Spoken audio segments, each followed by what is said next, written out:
핀란드를 만나는 넘버원 오디오 채널 내기의 핀란드에 오신 것을 환영합니다.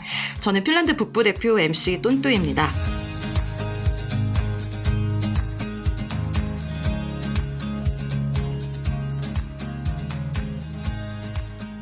오늘은 그 날 MC 없이 저 혼자 단독으로 인사드리는 방송인데요. 저희 날림은 아시다시피 미국 동생 집에 가가지고요. 저 혼자 오늘의 방송을 진행하게 됐고요. 하지만 오늘은요. 저 혼자 진행하는 외로운 방송만은 아닙니다. 사실 특별한 게스트를 모셨거든요. 사실 얼마 전 저희 내기의 핀란드 페이스북 페이지로 메시지 하나가 도착했습니다. 네. 지금 전 세계 여행 중이신 한 분으로부터 온 메시지였는데요. 그 세계 각 나라와 그 도시가 어떻게 살고 또 갈등을 또 어떻게 해결해 나가는지 또 직접 눈으로 보고 경험하기 위해서 2017년부터 여행을 시작하셨고요. 중앙아시아, 유럽, 중동, 아프리카, 그리고 남미와 북미를 거쳐서 지금은 저희 핀란드, 북유럽까지 오신 지구촌장 이동학님을 모셨습니다. 반갑습니다. 그리고 방청객도 한 분 계시고요. 네, 안녕하세요. 반갑습니다. 네, 안녕하세요. 네, 반갑습니다. 굉장히 이렇게 체계적으로 방송이 진행되는 줄 몰랐어요. 네. 굉장히 이렇게 어제 대본도 밤늦게 보내주시고 급작스럽게 보내드렸어요. 네, 너무 혼자서 정말 다 하시는데 너무 힘드실 텐데 정말 체계적으로 하는 걸 보고 놀랬고. 네. 근데 이 방송은 주로 어떤 분들이 들으시는 거죠? 갑자기 질문이 들어오네요. 네. 사실 저희 방송 소개를 생각해보니까 안 드렸네요. 네. 아니요. 저는 그냥 제대로 예측은 했는데. 저희 방송 이름이 내기의 핀란드이니까 아무래도 핀란드에 관련된 소식을 관심 있으신 분들. 네, 그렇죠. 하기 때문에 관심 있으신 분들인데 저희가 청취율 분석 같은 것도 하고 청취 국가 분석도 가능한 시스템이 있어요. 그래서 보면은 1위는 대한민국. 한국에서 핀란드 관심 있는 분들이 제일 많이 듣고요. 거의 50%, 60%. 그 다음이 핀란드. 핀란드 교민들. 교민들이 몰래 조용히 이제 듣고 계세요. 제가 말을 잘하나 잘못하나. 이거 되게 항상 떨리죠. 그리고 그 다음 이제 다른 영국이나 독일 같은 다른 유럽 국가에서. 또 이렇게. 공감되는 내용이 많기 때문에 들으시더라고요. 근데 핀란드에 관한 내용이 아니어서 이거 어떡하죠, 오늘은? 아닙니다. 더 들려주실 이야기가 많을 것 같아요. 네. 그리고 핀란드 오신 지 좀 일주일 되셨나요? 지금 일주일 안 됐죠. 지난주 금요일 날 왔어요. 네, 북유럽, 그러니까 1월 1일 날 아이슬란드에서 출발해서 벨기에, 네덜란드, 룩셈부르크, 독일 거쳐서 덴마크, 노르웨이, 스웨덴, 핀란드 이렇게 왔네요. 1월 1일부터 일정이 지금 이렇게 온 거예요. 지금 1월 말까지.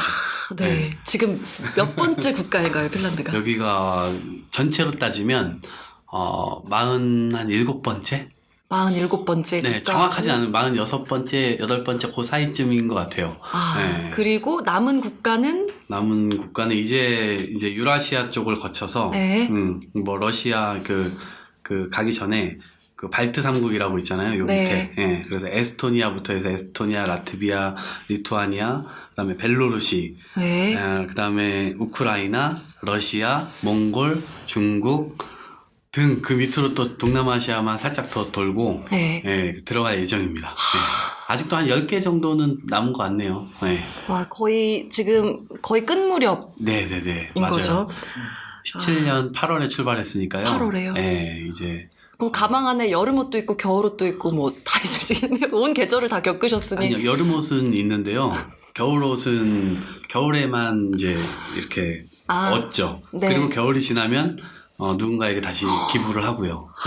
저도 기부 받은 거니까 기부를 하죠. 왜냐면 짐이 계속 되니까. 네, 그렇죠. 그러니까 365일을 상정하고 여행을 처음에 출발을 했는데 다니다 보니까 365일 여름, 겨울, 가을, 봄 이걸 다 고려해서 짐을 가지고 다니지 않아도 된다는 걸 알게 됐어요. 그때 구하면 되니까. 무게가 그래서 가방을 지금 하나 가지고 다니는데 여행 가방도 아니고 그냥 책가방 같은 거 하나 갖고 다녀요. 정말요? 그 안에 뭐 딱 심플하게. 가방 속이 궁금하지만 알겠습니다.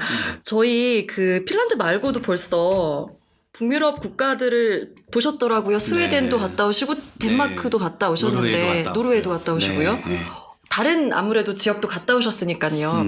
전체적인 북유럽에 대한 인상이 어떠세요? 또 겨울에 오셨잖아요. 네. 제가 와가지고 처음에는 네. 좋았어요. 왜냐면 4시쯤 해가 지더라고요. 맞습니다. 그리고 4시 반쯤 5시쯤 되니까 한국에서 느끼는 한 11시 정도의 느낌? 밤 11시 정도의 네. 느낌? 그게 뭐야 밤 벌써 11시 됐나? 근데 시계를 보면 아직도 5시고 네. 뭐지? 이거 뭐지? 또 맞습니다. 시계를 보면 5시 반이고 6시고 아직도 밤이 많이 남았네? 이게 처음에 너무 흥미로웠어요. 와, 이 밤이 길면 사람들 술 좋아하는 사람들 되게 좋겠다. 뭐 이렇게 얘기를 한 이틀, 3일 정도는 그렇게 생각하다가 한 4, 5일이 되면서 이거 정말 미치겠는데? 너무 힘드신가요? 재미도 없고 따분하고 네. 밤이 이렇게 길면 도대체 이 사람들은 뭘 하고 지내지? 네. 이거 보니까 뭐 독서를 많이 하기도 하고 네. 이 시간을 네. 이 사람들이 쓰는 게 뭐 술을 마시는 사람도 있고 누군가를 만나서 얘기하는 사람도 있고 가족과 보내는 사람도 있고 맞아요. 네. 뭐 그런 여러 가지 또 이 유형이 있다는 걸 또 알게 됐죠. 네. 그러시군요. 근데 좀 없어 저녁 되면. 보이죠? 네. 한국같이 화려하지도 않고. 네. 갈 네. 데도 없고 사람들 데도 돌아다니지도 않고. 가족이 없으면 정말 밖에서 뭔가 특별히 하기가 참 어려운. 맞습니다. 그 핀란드에 오신 지 한 5일 되신 건가요? 예. 5일 정도 되신 건데 지금 돌아보신 도시가 우선 헬싱키. 네, 헬싱키에 다녀오셨고, 있다가 그저께 지금 일로 로바니에미에 온 거예요. 오셨고 네. 그리고 이후에 땀페레 정도 한 군데 더 들으실 예정이시죠? 땀페레라는 도시 또 가볼 예정입니다. 네. 어떠세요? 핀란드 느낌이? 아니 일단은 노르웨이도 가보고 덴마크도 가보고 스웨덴도 가봤잖아요. 네. 그러니까 노르웨이에서도 눈을 많이 봤어요. 그런데 노르웨이는 도로와 건물 위에는 눈이 많이 쌓여 있었는데 나무에 이렇게 새하얗게 나무가 아예 눈 옷을 입은 거는 핀란드에 와서 이거 느낀 거예요. 제가. 도시 자체가 아예 그냥 하얀색 옷을 입고 있구나. 네, 이게 너무 인생에서는 또 이렇게 이 눈으로 이렇게 본다는 게 너무나 저한테는 특별한 것 같아요, 핀란드가. 그래서, 좀 더, 노르웨이보다는 좀 더 좋은 기억으로. 네. 설경을 보셨군요. 네, 아주 멋있는. 설경이 정말 멋있게. 네. 그리고 특히 오늘은 또 계속 왔을 때 눈발이 계속 날렸거든요. 맞아요. 네, 그 눈발이 아주 잘, 한국처럼 뭐 진흙, 뭐 그런, 눈도 아니고, 그렇다고 한방 눈도 아니고. 맞아요. 아주 진눈깨비처럼 오는데 그게 엄청나게 잘게 쌓이잖아요. 네, 눈의 어떤 입자랄까 질이랄까 이게 너무 좋은 것 같아요. 뽀드득 소리도. 네. 그래서 이 소리를 녹음해놨어요. 정말요? 잊지 않으려고. 그 뽀드득 걷는 소리를요? 걷는 소리를요. 네. 녹음을 해놨습니다. 네, 제대로 핀란드를 경험하고 계시다는 생각이 들어요. 네, 잘 온 것 같아요. 네. 그리고 약간 스웨덴하고 덴마크는 제가 스톡홀름하고 그 코펜하겐 쪽에 있었는데 거기는 멕시코 난류의 영향으로 그렇게 추운 지역은 아니라고 그러더라고요. 네, 그리고 실제로도 그렇게 춥진 않았어요. 그냥 영상 한 3도에서 5도, 7도. 네, 그래서 그렇게 춥다는 느낌도 안 들었고. 네. 맞습니다. 네. 여긴 좀 춥네요. 제일 추울 때 오셨어요. 1월이니까요. 네. 궁금해요. 왜 사실 쉬운 결정은 아니셨을 것 같아요. 2017년에 여름에 떠나실 때. 왜 이런 여행을 시작하게 되셨는지 계기에 대해서 말씀해 주실 수 있으세요? 그렇죠. 네. 하나의 계기는 일단은 한번 제가 태어났으니까 좀 남들보다 많은 경험을 하고 죽어야 된다라는 생각을 어린 시절부터 하고 있었어요. 그러니까 예를 들어 일생을 똑같이 100살을 산다고 했을 때 그냥 가정을 했을 때 100개의 경험을 하고 죽는 사람이 있고 102개의 경험을 하고 죽는 사람도 있는데 때로는 50개도 경험 못하고 죽는 사람이 있어요. 왜냐하면 그거는 자기의 삶의 환경에 따라서 그렇게 그냥 주어지는 거에 그냥 살아가는 사람이 있고, 무언가를 새롭게 해보려고 하는 사람, 그건 사람 스타일마다 달라요. 그래서 뭐가 더 가치 있는 삶인지는 말할 수 없지만, 저는 10대 때 했던 생각은 사람들이 100개의 경험을 하고 죽으면 나는 101개의 경험을 하고 죽자. 하나 더. 라는 생각을 했어요. 하나라도 더 하자, 뭔가를. 네. 뭐가 먹더라도 하나를 더 먹어보고. 아, 좋다. 네. 가보더라도 최대한 많은 나라에 가서 똥을 싸보자. 이런 네. 생각을 했었던 거죠. 그래서 그때부터 세계 지도를 되게 보기 시작을 했고, 20대 한 중후반부터는 제가 이제 자취나 이렇게 집 생활을 할 때 한쪽 벽면에 지구 이 지도를 세계 지도를 벽면 크기만하게 그 크기가 상상이 되세요? 야.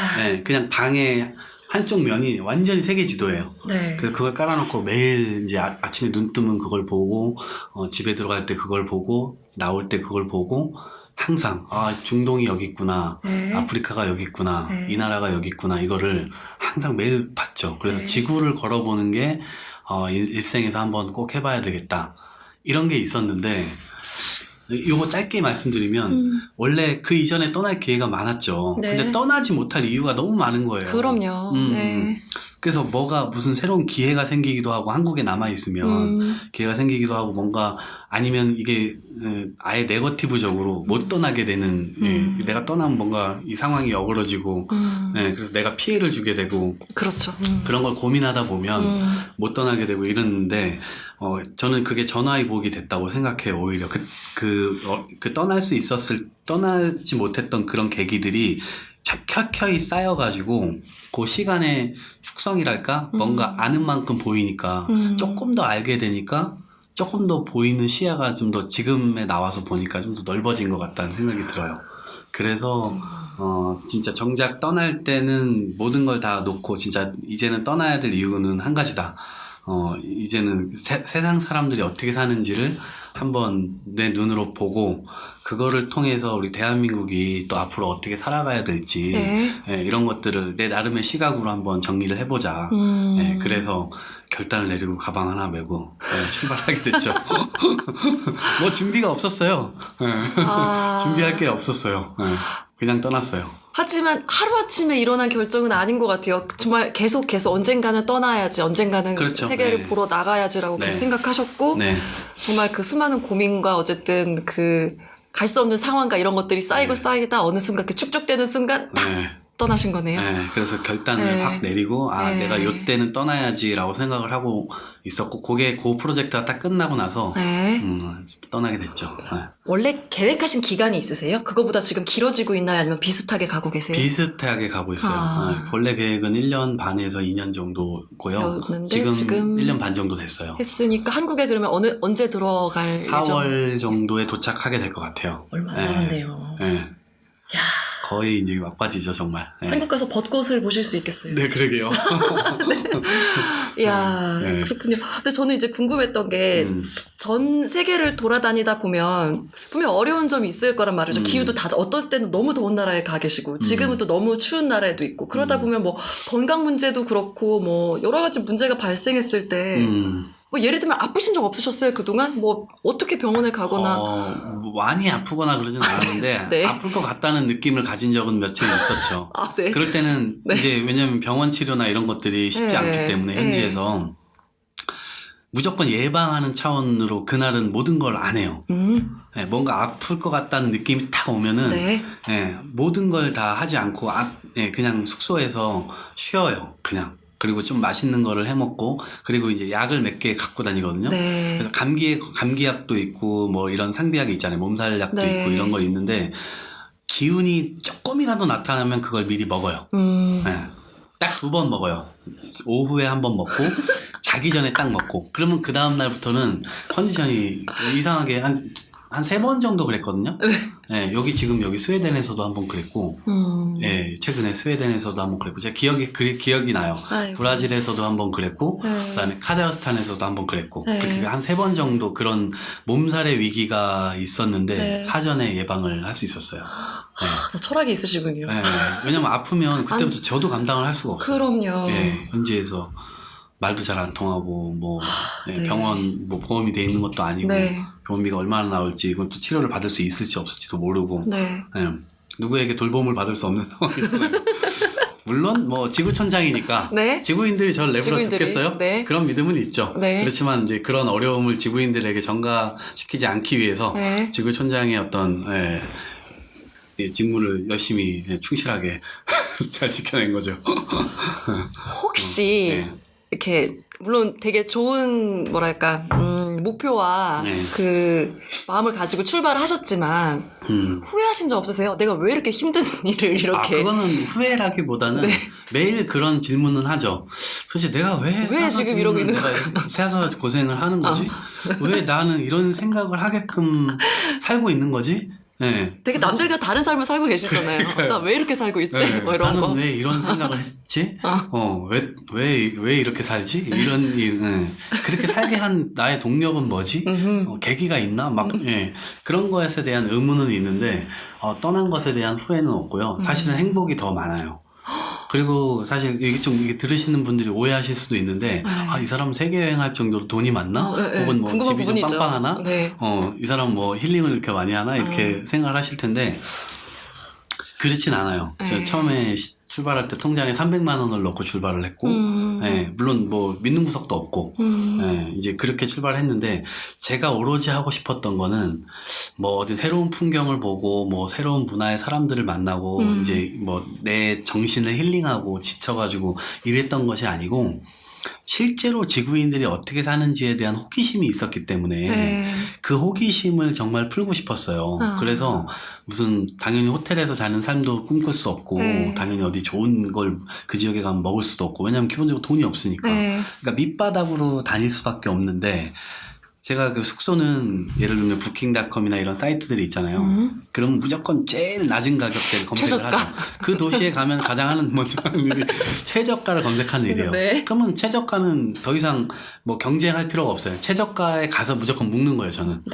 뭐 이건 선택의 여지가 없어요. 그래서 선택을 해서 가면 거기에서 낮은 곳에서 생활하시는 많은 외국인들도 만나게 되고 그 나라에서 못 사시는 사람도 만나게 되고 오히려 그런 것을 눈으로 보게 되잖아요. 그거 자체가 어떻게 보면 때로는 고통일 때도 있어요. 근데 그게 저한테는 좀 더 행복하다는 느낌을 더 많이 줬던 것 같아요. 왜냐면 아까 얘기했듯이 남들이 경험하지 못하는 이게 100번째 경험이 아니라 101번째 경험이잖아요. 그러니까 저한테는 이 지구인들 중에서 이 경험을 할 수 있는 건 제가 굉장히 스페셜하다고 생각했던 거죠. 특별한 경험. 그렇죠. 지금의 내가 아니면 못하는 경험. 그래서 그게 저한테는 오히려 행복하게 다가왔고, 그래서 지구를 걸으면서 그렇게 제가 봐왔고, 만나왔고, 얘기 나눴던 그런 것들이 대개의 경우 저한테는 굉장히 큰 울림으로 다가온 거죠. 그래서 그러한 것들을 보면서 계속 반추해 보는 거죠. 한국이 어떻게 나아가야 될까? 한국 우리 시민들과 어떻게 나아갔으면 좋겠는가 이런 것들을 많이 생각해 보게 되죠. 알겠습니다. 네, 저한테도 많은 울림이 있네요. 저는 왜 그렇게 살지 않았을까? 아니. 다르게 사는 거지. 제가 맞고 누가 틀리고 이런 문제는 아닌 것 같아요. 네. 사실 이번 세계 탐방이 단순한 여행은 아니라고 들었어요. 네. 왜 이번 여행을 시작하게 되셨는지 아니면 테마나 뭐 관심 있게 보시는 주제가 있는지 좀 말씀을 해주세요. 처음에 떠나게 되지 못하고 그게 이제 켜켜이 쌓여서 결국 떠나게 됐을 때는 아는 만큼 보인다. 그렇기 때문에 조금 더 시야가 넓어진 상태로 이렇게 왔다고 했잖아요. 사실은 그게 좀 좋았던 게 늦게 떠나게 되면서 주제가 명확해질 수 있었어요. 그러니까 그냥 여행이 아니라 1년 반, 2년 동안 내 인생에서 이 젊은 날을 낭비하는 것이 아니고 뭔가 사회에 도움이 됐으면 좋겠다. 그랬을 때 그럼 과연 무엇을 할 것이냐라고 했을 때 제가 보는 이제 한국 사회의 여러 문제점들이 있잖아요. 그게 가장 큰 문제가 저는 고령화 문제라고 생각했어요. 그러니까 사람들은 고령화 문제에 연동해서 저출산 고령화 문제 이렇게 얘기를 하는데 사실은 전 저출산은 문제가 아니라고 생각했고 물론 연동된 측면은 있죠. 밑에가 하부가 줄어들면서 위에가 커지면 재정 부담이 늘어날 테고 당연히 그 연동돼 있죠. 밑에가 많아지면 많아질수록 재정 부담을 좀 더 분담하게 되니까 조금 사회의 어떤 문제나 이런 것들을 줄일 수가 있는 건데 이미 그건 구조적으로 전 불가능하다고 생각해요. 출산율을 높여서 고령화를 해결한다? 이거는 이미 세대적으로도 시기를 지나쳐버린 문제고 이제 와서 많이 낳는다고 한들 이 고령화 문제를 어떻게 해결할 수가 없거든요. 네. 그래서 그러면 우리나라 현실을 볼 때 60대, 70대, 80대 할머니 할아버지들께서 골목에서 허리 숙여가면서 폐지를 줍는 모습, 저 이거 굉장히 비극이라고 생각했거든요. 그래서 대한민국이 뭐 지금 3만 달러라고 해서 3만 달러 찍었다 이러면서 나오지만 경제가 뭐 전 세계 200 몇 개국 중에서 뭐 12위, 12위, 뭐 스포츠도 강국이어서 10위권 안에 들고 이렇게 얘기를 하지만 그건 도대체 누가 잘 사는 거지? 왜 이런 나라에서 그렇죠. 폐지를 할머니 할아버지들이 주스로 다니게 만드는 거지? 도대체 뭐가 문제일까? 이렇게 할머니 할아버지들에게 폐지를 줍게 하는 나라가 또 있나? 확인해보고 싶었죠. 네. 네. 있었나요? 확인해보고 싶었어요. 네. 네. 그래서 그러면은 몇 개국을 이제 돌아야 되잖아요. 그래서 이 고령화 문제로 인해서 파생되는 문제가 여러 개가 있잖아요. 단순히 폐지를 줍는 그것만 문제가 아니고 네.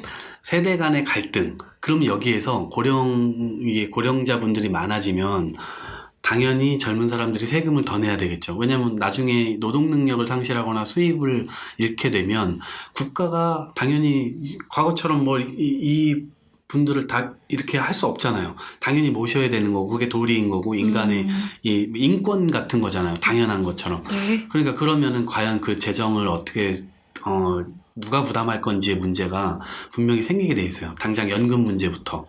네. 그래서 제가 그런 문제들을 고민을 하면서 다른 나라들은 나타나는 그런 문제들을 어떻게 해결할까 이런 걸 하다가 여러 사람들하고 이제 떠나기 전에 이제 얘기를 하다가 이제 여러 이제 선배들의 조언을 통해서 도시 문제를 한번 봐야 되겠다 해서 고령화 문제 플러스 그 도시가 겪고 있는 문제 그리고 그 도시가 직면한 문제를 해당 그 도시에서는 어떻게 해결하려고 하는지, 어떤 노력을 하는지, 그리고 해결을 했다면 어떤 점으로 해결을 했고, 해결을 못했다면 어떤 파국을 맞았는지, 이런 것들을 한번 보자. 라고 생각을 해서 지구촌장, 네. 이걸 걸어가지고, 네. 하자. 유엔 사무총장이 될 수는 없지만, 유엔 사무총장의 마음으로, 네. 지구촌을 돌아보자. 해서 이제 출발을 하게 됐고 지구촌장이라고 이제 사람들을 해외 나와서 명함도 이렇게 만들어 갖고 왔는데 그러세요? 네. 이게 명함을 사람들한테 소개하면 이거 뭐야? 치프 오브 더 글로벌 빌리지? 네. 이게 뭐야? 지금 이거 어디서 임명받은 거예요? 그런데 네. 저희 어머니로부터 네. 지구촌장 임명장을 받았습니다. 네. 출발하기 전에. 네. 그래서 내 아들을 지구촌장으로 임명할 테니 네. 전 세계 곳곳에 많은 사람들의 이야기를 듣고 좀 더 우리 지구촌 곳곳에 도움이 될 수 있는 그런 영향력을 끼치고 오너라. 아들아, 세상을 품어라. 지장, 꽝. 지장. 네, 그래가지고 임명장을 받고 제가 출발을 했어요. 네. 그러시군요. 네. 그 그래서 도시 문제와 네. 이런 그 고령화 문제 이런 것들을 좀 집중해서 이제 좀 들여다보면서 우리나라의 어떤 지금 빠져 있는 상황을 해결할 수는 없을까 이런 것들을 계속 머릿속에 넣고 다니고 있었던 거죠. 예. 알겠습니다. 예. 그 사실 그러니까 왜 이런 여행을 시작하셨는지 그러니까 왜 이런 사례를 수집하고 계신지 원래 하시던 일이 무엇이었는지 제가 소개를 해드린 적이 한 번도 없어요. 네, 결국 이런 자료들은 어떻게 활용될 예정인지 본인 누구이신지 함께 말씀해 주실 수 있으세요? 추가로 궁금증이 생기실 것 같아요. 청취자분들이. 저는 이제 어렸을 때부터 이게 사회를 좀 바꾸고 싶다는 생각을 많이 하게 됐어요.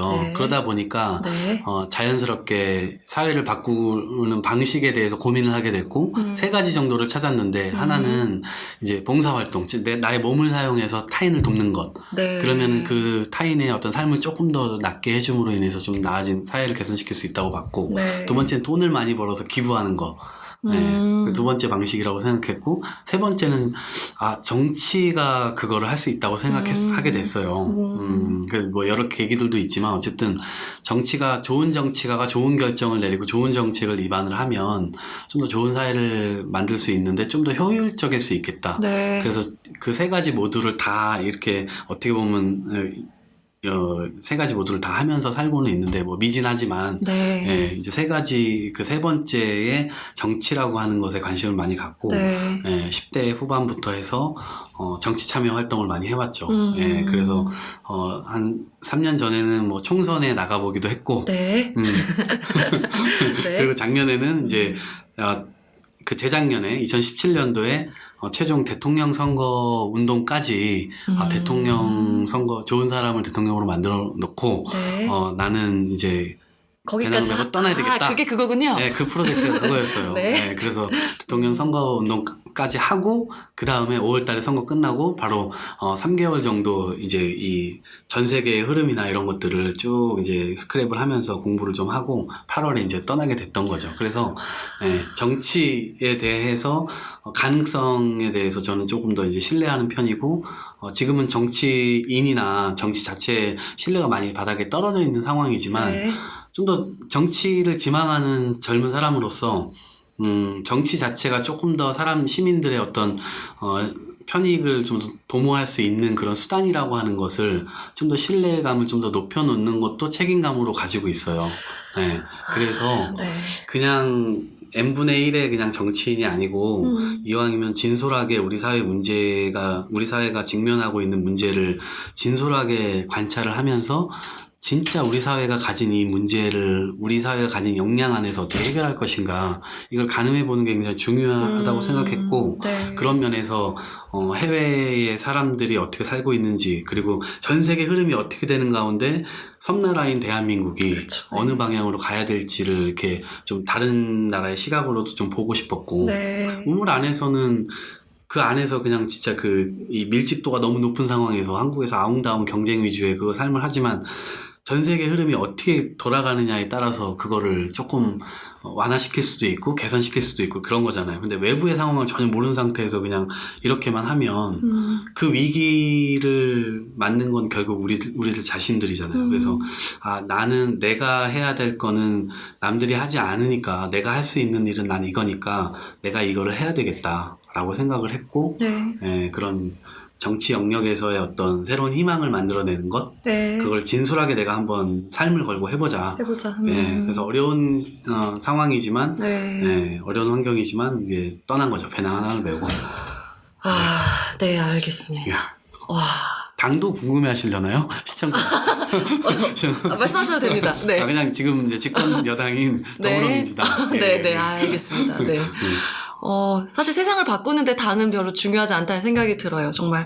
근데 어쨌든. 당파성이나 이념 이런 것보다는 사실은 그거에 관여된 문제보다는 그걸 뛰어넘는 문제들이 지금 있기 때문에 한국 안에. 다가오고 있기 때문에. 네, 맞습니다. 네, 그렇습니다. 그럼 계속 이어서 2부에서 더 많은 이야기 나눠보도록 하겠습니다. 2부에서는 좀 더 심도 깊은 질문을 드려도 괜찮겠죠? 네.